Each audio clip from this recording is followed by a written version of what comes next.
ये कर दिया।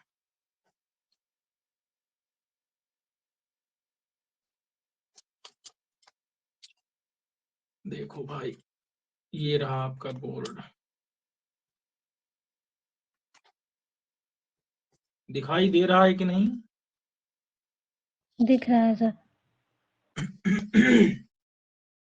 दिख रहा है और सर। क्या पूछा जाए भाई?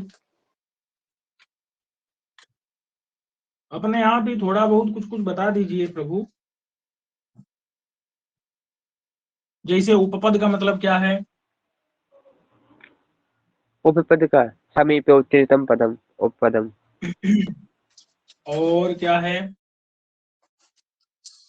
स्थानिनी का अर्थ क्या है?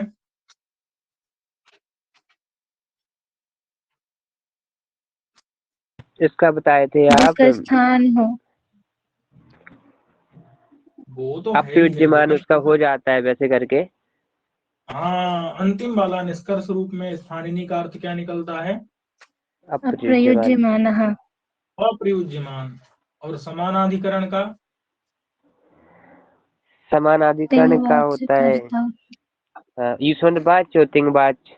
यदि दोनों समान हो, उनका वाच्य समान हो। माने कि तिंगवाच्य कारकवाच्य। कारकवाची। जी, वो समान होना चाहिए, वाच्य उनका समान होना चाहिए। अच्छा, तंगानव यहाँ पर आन से क्या लेते हैं? सानस कानस लेते हैं। सानस कानस लेते क्यों? हैं क्यों?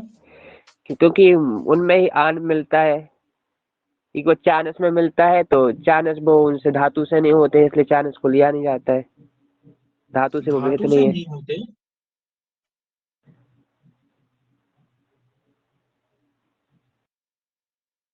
उसका अर्थ क्या लिखाया है तंगानावात्मनेपदम का? कुछ अर्थ बताया था कि नहीं बताया था? बताए थे सर। क्या था? तंगानौ आत्मनेपदम। सूत्र तो याद है।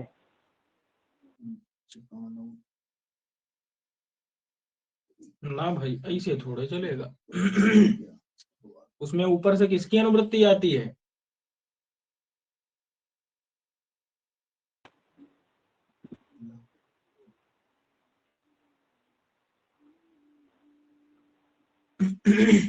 लह परस्मै पदम से लह की आती है। जी, लह की आती है। हाँ तो लकार लकार से के नहीं। स्थान पर जो आन, जी जी। तो सानच और कानच लकार के स्थान पर हुए हैं। जो चानस होता है, आपने कहा कि धातु से नहीं हुआ है इत्यादि करके, नहीं मतलब धातु से सर, तो हुआ है लेकिन वो लकार के स्थान पर नहीं हुआ है। लक जी जी जी, वो लकार के स्थान पर नहीं हुआ, गलती। हम्म। अच्छा, सूत्र मतलब शास्त्र कितने प्रकार का है सामान्य रूप से? 2 प्रकार का। कौन कौन सा?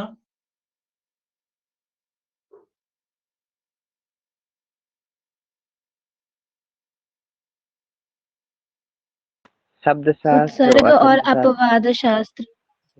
हाँ, हम्म। उपसर्ग का लक्षण क्या है? व्यापक धर्मावच्छिन्नो उद्देश्यताक शास्त्र उत्सर्गः। और व्याप्य धर्मावच्छिन्न उद्देश्यता का शास्त्र अपवाद है। अपवादः। अब तो बोलने में क्या कठिनाई है? क्यों शिवम जी? कर्ता का लक्षण क्या है? सामान्यतः तो यही होता है नहीं कि नहीं, ठीक। व्यापार आश्रय करता। विशेषता वाला वैसे बताइए। उसमें तो प्रकृत लगा देते हैं। प्रकृत हाँ, फिर? प्रकृत प्रकृत धात्वर्थ व्यापाराश्रय करता, प्रकृत लगा देते हैं, उसी धातु का होना चाहिए। और कर्म का लक्षण बोलिए। प्रकृत धात्वर्थ व्यापार जन्यम फलाश्रयः कर्मत्वम्। व्यापार जन्यम बोला ना आपने, ये ठीक नहीं किया। व्यापार जन्य फलाश्रय। जी सर। ये थोड़ा सा सुधारना है और कोई समस्या नहीं है। और सकर्मक का लक्षण क्या है? धात्वर्थ फल व्यधिकरण व्यापारवाचकत्वं सकर्मकत्वम्। और अकर्मक का लक्षण क्या है? धात्वर्थ फल समानाधिकरण व्यापारवाचित्वम् अकर्मकत्वम्।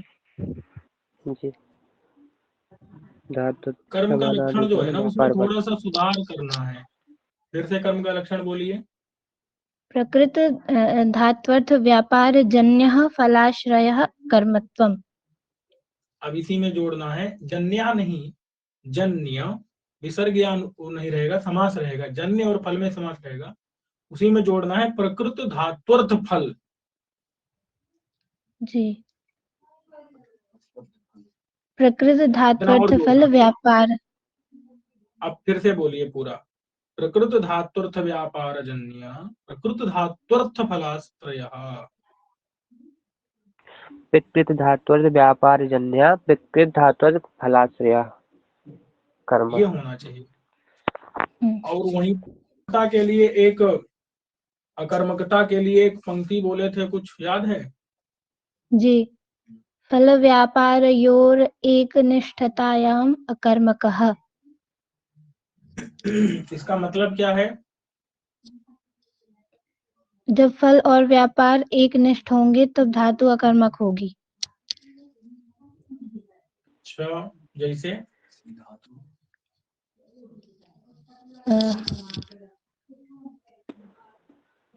जैसे सी धातु। इतने मात्र से थोड़े यार, फल बताओ, व्यापार बताओ, और फिर उनकी एक निष्ठता बताओ, तब जाके बनेगी ना कर्म।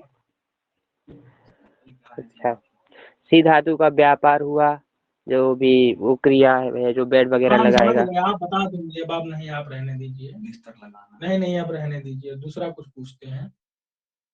कर्म, कर्म का लक्षण घटाओ। रामः ओदनम पचति, कर्म का लक्षण घटाओ। जी, तो कर्म का लक्षण है, याद तो आए पहले।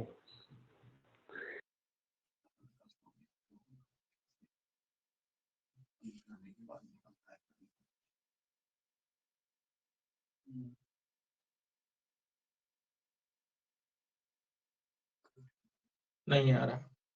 अच्छा, भूति का अर्थ क्या है? भू से जब ती ला दिए या पूरा भवती बना दिए तो भवती का अर्थ क्या है?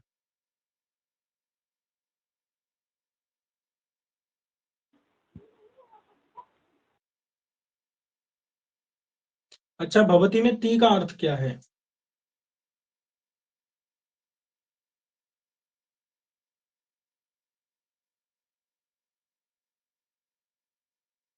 भवती में ती सर किसके स्थान पर आया है? हाँ, बोलिए ती बोलिए। तो एकत्व विशिष्ट में आया था, एकत्व विशिष्ट करते विशिष्ट वित्तीमान काल वित्तीय सत्तानुकूल व्यापार में आया था ती। अलग एकत्व अलग करके विशिष्ट अर्थ क्या है? ती का अर्थ क्या क्या है? ती का अर्थ, ती के अर्थ आपने बताए थे कौन कौन? ती का एक तो होता है, संख्या भी उसी से पता चलती है, कर्तरी भी। जैसे ती से कौन सी संख्या पता चलती है? एकत्व।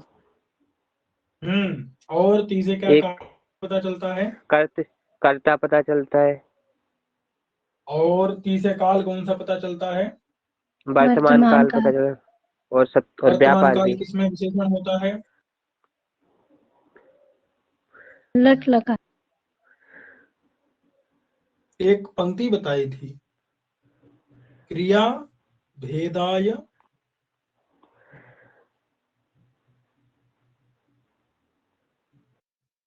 क्रिय फलानाम अनेकत्वात् ऐसे बताया था, धातु नाम ये वही अनेकार्थत्वम थी। अलग था। ना ना, नहीं तो लगती। अच्छा, क्रिया भेदाय कालस्य असंख्या सर्वस्य भेदिकये। इसका मतलब क्या था? क्रिया काल का विशेषण बनती है, और संख्या संख्या सबका विशेषण बनती है।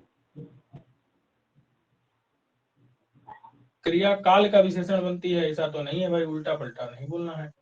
क्रिया भेदाय काल से, क्रिया भेदाय काल, काल क्रिया काल का क्रिया विशेषण का बनता है। विशेषण होता काल क्रिया का विशेषण बनता है, बल्कि संख्या सबका बनती है।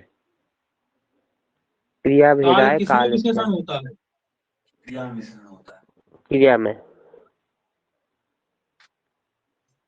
बात समझ में आई कि काल, नहीं? जी जी सर। और क्या पूछा जाए? अच्छा, तो एकत्व विशिष्ट कर्तृवृत्ति, वर्तमान काल वृत्ति, सत्तानुकूल सत्तानुकूल व्यापार, व्यापार। अच्छा, फल का दूषित भी किया लक्षण है, कुछ बताए थे क्या? बताए थे। धात्वर्थ व्यापार जन्यत्वे सति फलाश्रित, धात्वर्थ क्या? व्यापार जन्य, धात्वर्थ व्यापार जन्यत्वे सति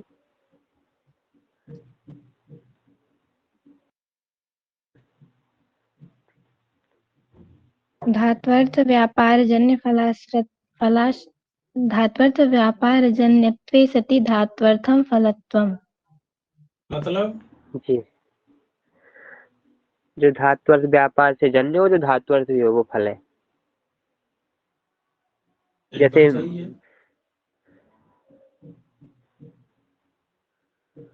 जैसे जैसे बता दो भाई फिर। वो बोल रहे हो तो शांत क्यों रहना? जैसे पच धातु थी, हम्म। पच धातु का व्यापार हुआ, वो जो भी सब चढ़ाते अड़ाते हैं, बट जो भी आग पे रखते हैं, जो बटलोही वगैरह, वो सब व्यापार, उससे जन्य हो। जो बिकली, बिकली तो उससे जन्य भी है, और वो धातु अर्थ भी है, उसका धातु का अर्थ भी है विकलित, इसलिए वो फल हुआ। क्या क्या क्या उसका क्या है अभी अंतिम में क्या कहे?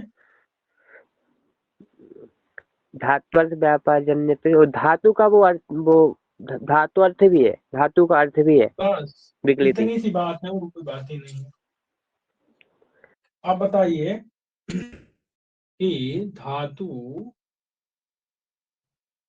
धातु अनेकार्थक होती है क्या? जी, जी। अच्छा, क्यों?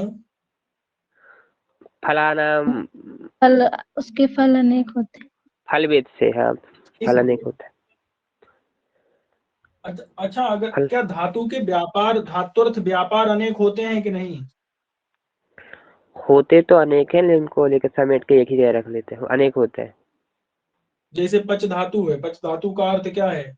अब बटलोई चढ़ाना है उसको, जो भी मतलब जो भी है सब, आग जलाना, फूंकना, तापना, जो भी है सब है भैया वहाँ। बहुत सारे व्यापार तो बहुत व्यापार है, तो धात्वर्थ व्यापार बहुत हैं, तो धातु को क्या वहां पर अनेकार्थक कह सकते हैं? नहीं, फल अनेक होंगे तब अनेकार्थक होगा। व्यापार अगर है तो फिर धातु को अनेकार्थक कहना गलत है, उचित नहीं है। नहीं। अच्छा, फल के अनेक होने पर धातु अनेकार्थक हो सकती है, इस बात का उदाहरण क्या है?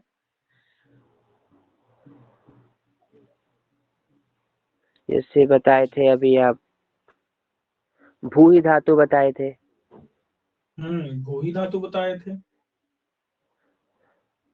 भू तो धातु का बताओ। कहीं अर्थ तो होता है, जैसे कहीं सत्ता भी अर्थ होता है, कहीं होना भी होता है। ये अरे राम जब सत्ता हत्ति हो तो, जैसे राम नहीं, ऐसे नहीं, कैसे बताते सत्ता हैं, होना तो एक ही लेकिन इसके बताए तो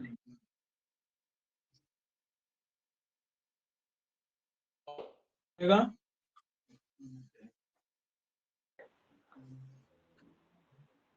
याद नहीं आ रहा है, होते तो है, सोच के देखते हैं।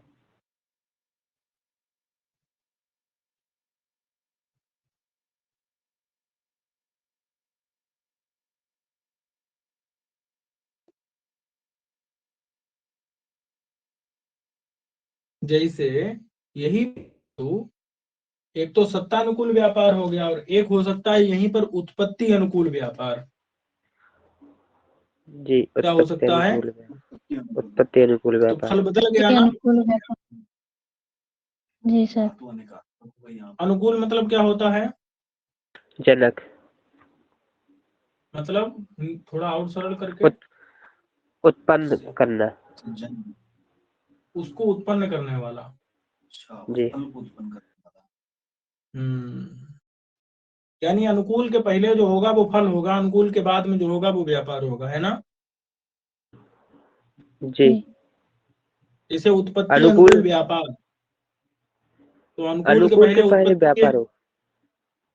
जी, माने जैसे उत्पत्ति अनुकूल व्यापार कह रहे हैं, तो अनुकूल के पहले उत्पत्ति है, तो उत्पत्ति क्या होगा? उत्पत्ति तो फल होना चाहिए। फल होगा। ऐसे सत्ता अनुकूल व्यापार में सत्ता क्या है? फल है। तो सत्ता और उत्पत्ति दोनों अलग अलग चीज है, इसलिए ये भू धातु ही क्या हो गई? अनेकार्थक हो गई। जी, उत्पत्ति अनुकूल व्यापार और सत्ता अनुकूल व्यापार। हाँ, ऐसे ही एक परि उपसर्ग पूर्वक भू धातु है, तो उसका अर्थ विचार करना भी होता है और तिरस्कार पराभावना, करना भी होता है। तिरस्कार। अब उपसर्ग तो से तो प्रसिद्ध और है, भी बच्चों अर्थ की बदल दीक्षित जाते जी हैं। ने ही लिखा है, तदुक्ति ही परिभाव्य च। जी, तो वहां पर परिपूर्वक भू धातु, तो एक तरफ अर्थ निकलता है क्या? विचारानुकूल व्यापार, और एक तरफ क्या निकलता है? तिरस्कारानुकूल व्यापार। नहीं समझे? जी, तिरस्कार अनुकूल व्यापार भी उसी निकलता है। तो तिरस्कार और विचार दोनों फल क्या हैं? अलग अलग हैं, जी, इसलिए ये जो है परिपूर्वक भू धातु क्या हो जाती है? अनेकार्थ। अनेकार्थक हो जाती। अच्छा, अनेकार्थक जो है तो बिना प्रकरण के उसके अर्थ का बोध हो सकता है क्या अनेकार्थक स्थल में? बिना प्रकरण के पता नहीं चलेगा। जैसे देवदत्ता परिभवति, क्या इसका अर्थ देवदत्त विचार करता है अथवा देवदत्त तिरस्कार करता है? दोनों में क्या अर्थ तिरस्कार होगा? करता, तिरस्कार हो गया। कैसे कह देवदत्त सकते? पर देवदत्ता नहीं, दोनों परिभवति, परिभवति माने यहाँ तो दोनों हो सकते हैं। देवदत्त विचार भी करता है, तिरस्कार भी, दोनों तो हो बिना सकते हैं। बिना बिना प्रकरण के यहाँ अर्थ का बोध हो सकता है क्या? नहीं हो सकता। नहीं सर। स्पष्ट नहीं हो पाएगा। इसका मतलब है कि यहाँ पर धातु क्या है? एकार्थ। अनेकार्थक है कि नहीं है? जी है। है। एक में समझिएगा यहाँ पर अर्थ, क्योंकि यहाँ पर एक में इसके निश्चित फल नहीं जो हो है, पाता, एक में निश्चित नहीं हो फल पाता। अलग अलग हैं। क्या है? फल अलग अलग है, विचार भी हो अलग सकता है, तिरस्कार भी हो सकता है। बिल्कुल हो सकता है। देवदत्त जो क्रिया कर रहा है उससे विचार भी उत्पन्न हो सकता है और तिरस्कार भी उत्पन्न हो सकता है। तो इस वजह से यहाँ पर क्या है, हमको संदेह हो रहा है, इसलिए हम चक्कर में पड़े कि क्या करें, क्या अर्थ करें। हमको प्रकरण चाहिए, तभी वो एक जगह स्थिर हो पाएगा। हमको कोई पूर्व ज्ञान चाहिए, तभी जाकर के अर्थ संदेह से हम मुक्ति पा सकते हैं। पूर्व का या पर का लेकिन प्रकरण आदि आते हैं ना, संयोगो विप्रयोगश्च साहचर्यम विरोधिता इत्यादि, कुछ भी मिल जाए उनमें। वो तो कोई न कोई वो साहित्य तात्पर्य की बात ग्राहक है। होना चाहिए जिससे हम पता लगा सकें कि तात्पर्य वक्ता का किस अर्थ को बताने में है। ठीक है। जी, लेकिन क्यों भैया ये चक्कर, क्यों प्रकरण चाहिए? क्योंकि इसके दो हैं। अगर दो फल ना होते तो प्रकरण चाहिए था क्या? फिर तो वैसे एक ही यदि फल हो तो फिर जैसे जरूरत भी नहीं है। देवदत्ता पचति, देवदत्ता पचती। पचती। पच धातु के अनेक अर्थ व्यापार है कि नहीं? अनेक व्यापार अर्थ हैं कि नहीं है? जी, लेकिन क्या हम वहाँ प्रकरण की जरूरत हम प्रकरण को भी लगाते हैं क्या अर्थ जानने के लिए? नहीं लगाते, क्योंकि फल उसका तो एक ही होगा। प्रकरण की कोई आवश्यकता ही नहीं है, उसका कोई उपयोग करते ही नहीं है। जी, बस हो गया, देवदत्त पकाता है, वो कुछ माने जो भी कर रहा हो, लेकिन क्या कुछ भी हो, लेकिन पकाता है तो पकाता है तो समझ में आ गया ना इतने बार मात्र से। यद्यपि व्यापार अनेक कर रहा है, इसका मतलब ये है कि द्व्यर्थक शब्द वही है अथवा अनेकार्थक शब्द वही होता है जिसके उच्चारण करने पर अर्थ ज्ञान करने के लिए प्रकरण आदि की आवश्यकता पड़े। समझ गए कि नहीं? जी जी समझ गए। इस बात को भैया लिख उख लेना, नहीं तो भूल जाओगे बाद में। एक बार अनेकार्थक बोल है कोई दीजिए सर। शब्द, कोई धातु, कोई शब्द, कोई धातु, भैया कुछ भी अगर अनेकार्थक है तो उसको जांचने का उपाय क्या है कि अनेकार्थक है कि अनेकार्थक है। आप ये प्रकरण की देखिए कि क्या प्रकरणादि वहां पर अपेक्षित हैं या प्रकरणादि अपेक्षित नहीं है। जी नहीं समझे आप? समझ गया सर। इस लिखे बात को इसको आप कैसे बोल है? दो। लिख क्या कहे? ये कौन सी धातु अनेकार्थक है, ये कैसे पता चलेगा? तो आपने बताया कि जहाँ पर प्रकरण अनेकार्थकत्व में अपेक्षित प्रमाण क्या है, तो जहाँ प्रकरणादि पे की प्रकरण अपेक्षा ही अपेक्षित हो अनेकार्थक। हाँ, तो ये प्रमाण लिखना है। है कि प्रकरणादीनाम अनेकार्थत्वे प्रमाणम। प्रकरणादि प्रकरणादीनाम अपेक्षैव अनेकार्थत्वे प्रमाणम। जी प्रकरणादि अनेकार्थ प्रकरणादीनाम प्रकरणादीनाम जी तात्पर्यग्राहकाणाम तात्पर्य ग्राहकाणाम प्रकरणादीनाम तात्पर्यग्राहकाणाम अपेक्षैव अपेक्षित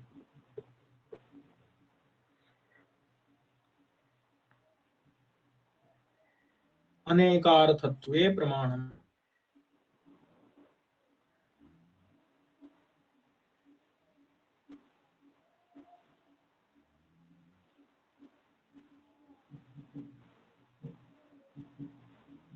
लिख लिया। क्या लिखे? प्रकरणादीनाम तात्पर्य ग्राहकाणाम अपेक्षयो अनेकार्थत्वं प्रमाणम। अनेकार्थत्वे अनेकार्थत्वे, ठीक है, सप्तमी अनेकार्थत्वे कर ली। प्रमाणम। ठीक है। हाँ, बोलिए एक बार फिर से बोलिए क्या प्रकरणादीनाम लिखे? प्रकरणादीनां हाँ, तात्पर्यग्राहकाणाम् अपेक्षयैव अनेकार्थत्वे प्रमाणम्। अन्य कोई बोले? प्रकरणादीनां तात्पर्यग्राहकाणाम् अपेक्षैव अनेकार्थत्वे प्रमाणम्। अब इसका मतलब समझा दो, क्या समझे हो इसका मतलब? प्रकरणादि या जो तात्पर्य ग्राहक है उनकी अपेक्षा होने से ही ये पता चलता है कि नहीं, प्रकरणादि और तात्पर्य ग्राहक जो जहाँ पे जिनकी अपेक्षा रहती है, प्रकरणादि की जहाँ पर अपेक्षा रहे, तात्पर्य हाँ, यही ग्राहकों सही की तो जहाँ पे बोल रहे अपेक्षा हो। रहे तो वो ये जो अनेकार्थत्व में प्रकरणादि प्रमाणित। तात्पर्य ग्राहक हैं, उनकी अपेक्षा ही क्या है, माने जहाँ उनकी अपेक्षा रहे अनेकार्थक है, वही अनेकार्थक है। इसके विपरीत एकार्थक है। जी यही यही तो बोल रहे हो ना, यही तो बोल रहे हो। तो ऐसा भी हम बोल सकते हैं क्या, जिस धातु के अर्थ ज्ञान में प्रकरणादि की अपेक्षा होती है अनेकार्थक है, और जिस धातु के अर्थ ज्ञान धातु ही नहीं, कोई शब्द ले लो भाई, कोई शब्द, जिस धातु जो शब्द अगर आपको उसके अर्थ क्या हो रहा है, प्रकरणादि की अपेक्षा होती है, तब वो अनेकार्थक है। बोलो भाई, कोई बोल करके बता दो एक बार। जिस किसी शब्द या धातु में प्रकरण आदि की अपेक्षा रहे वहाँ अनेकार्थक होती है वो धातु या शब्द, और उसके विपरीत यदि होगी तो एकार्थक होगी। जैसे जैसे यहीं पे था, आपने जो हाँ, परिभाव बेचा, जो सूत्र बताया, कौन तद परिभाव बेचा, कौन सा सूत्र था? तदुक्ति ही परिभाव बेचा। तदुक्ति परिभाव बेचा, इसी में। या फिर आपने ये बताया था कौन सा, देवदत्ता परिभवती, तो देवदत्ता परिभवती केवल कहने से पता नहीं चल रहा है तो कि वहां पर क्या है? देवदत्त का तिरस्कार हो रहा है कि देवदत्त विचार कर रहा है। एक मिनट, देवदत्त तो का तिरस्कार नहीं, देवदत्त देवदत्त तिरस्कार कर रहा है। तिरस्कार कर या फिर देवदत्त विचार कर रहा है, हम्म। ये प्रसंग से ही पता तो चलेगा। यहाँ पर प्रकरण क्या है, प्रकरण इसका इसलिए मतलब है कि ये अनेकार्थक है। धातु क्या है, अनेकार्थक है। क्यों है? क्योंकि इसके जी फल अनेक हैं। लेकिन पच जी धातु वहाँ व्यापार अनेक है, फिर भी अनेकार्थक नहीं है, क्योंकि वहाँ प्रकरण आदि की अपेक्षा नहीं है। नहीं है। ये समझ में आ रहा है कि नहीं? अगर बोलना पड़ जाए तो बोल पाओगे कि नहीं बोल पाओगे? जी बोल पाएंगे। हाँ, समझा सकना। अगर समझा दिया तो समझ गए, समझ गए मतलब आ गया। चलो भाई, और क्या पूछें?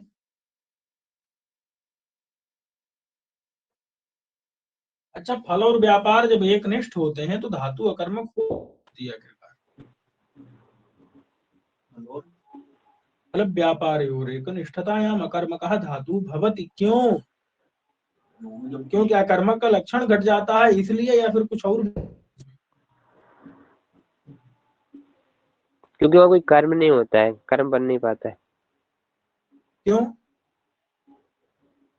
जब एक ही मतलब जब वहाँ पे दोनों संज्ञाएं प्राप्त होने लगती हैं, कर्तरी और कर्म, तो आपने हाँ, बताया क्योंकि था, फलाश्रय तो भी वहाँ पे वही है, वो कर्तरी आश्रय व्यापार भी वही आश्रय है। भी वही है। तो कर्ता जी और कर्म दोनों संज्ञाएं प्राप्त हैं। जी।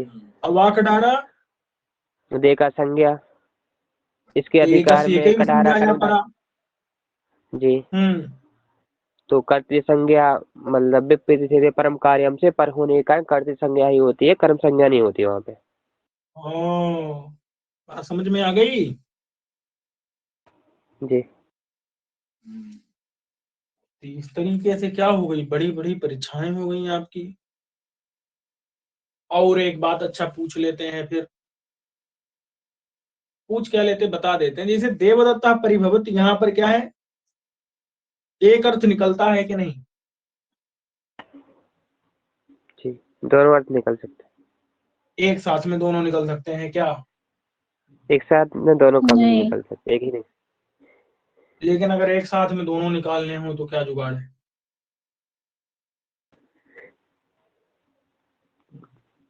पर शक्ति कोई आती है दूसरी। तंत्र तंत्र, अंत हाँ। मानते हैं क्या? एकदम एकदम तंत्र। एकदम सही कहा, एकदम सही है। तो एक उपाय है तंत्र। तंत्र का मतलब होता है दुरावृत्ति। तंत्र देखो उसके लिए होता है जो कि, सकृत जी, सकृत उच्चारित सति अनेकार्थत्वम, अनेकार्थ हाँ बोधकत्वम। देखिए, देखिए तंत्र जो होता है ना वो केवल वक्ता के लिए होता है, तंत्र अथवा एक्सेस। नहीं समझे? जी अथवा एक्सेस किसके लिए होता है? वक्ता के लिए होता है। बोधा जो है, सामने वाला समझने वाला है, वो तंत्र नहीं कर सकता, एक्सेस नहीं कर सकता, उसको आवृत्ति करनी पड़ती है। क्या करनी पड़ती है? आवृत्ति करनी पड़ती है आवृत्ति उसको। का मतलब है आवृत्ति, 2 बार उच्चारण। जैसे हलंत्यम में। हम्म। तो ऐसे यहाँ पर क्या करेंगे, देवदत्तः परिभवति, देवदत्तः परिभवती, परिभवति। परिभवति। तो जब 2 बार कर देंगे तो क्या होगा फिर? दोनों अर्थ निकल सकते हैं फिर हम्म। एक साथ। तो जब दोनों अर्थ, हाँ एक साथ दोनों अर्थ निकल जाएगा। ये समझ में आया कि नहीं? जी है। इसके अलावा एक और उपाय है।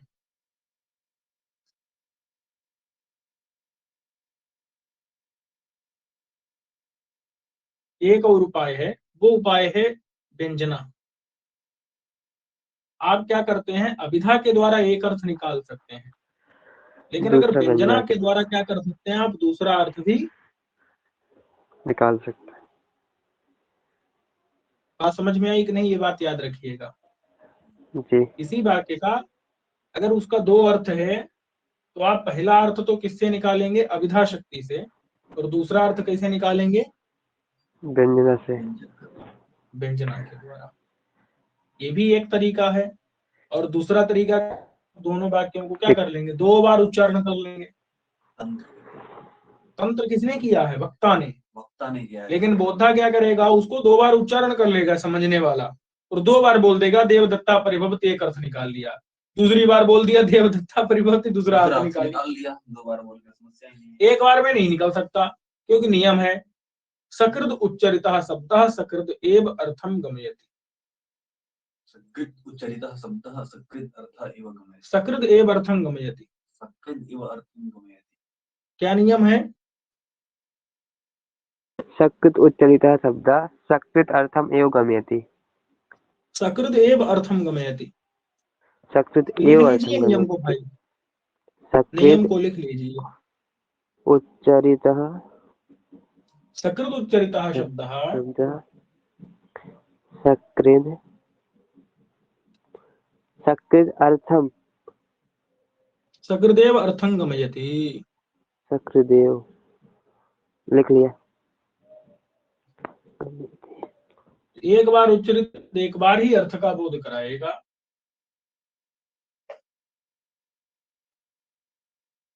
ठीक है, तो हमको अगर दूसरा अर्थ चाहिए तो हम क्या करेंगे? उसके लिए उच्चरित करेंगे, उसको कर करेंगे। ठीक है, और इन विषयों पर कभी हम चर्चा बाद में करेंगे। तो आज हम लोग यहीं तक रखते हैं। आज बढ़िया से आप लोगों से कुछ पूछ पाछ लिया गया। अब आप लोग क्या करिए, तैयार करके रखिए, नहीं तो फिर दोबारा जो है फिर से क्या किया जाएगा?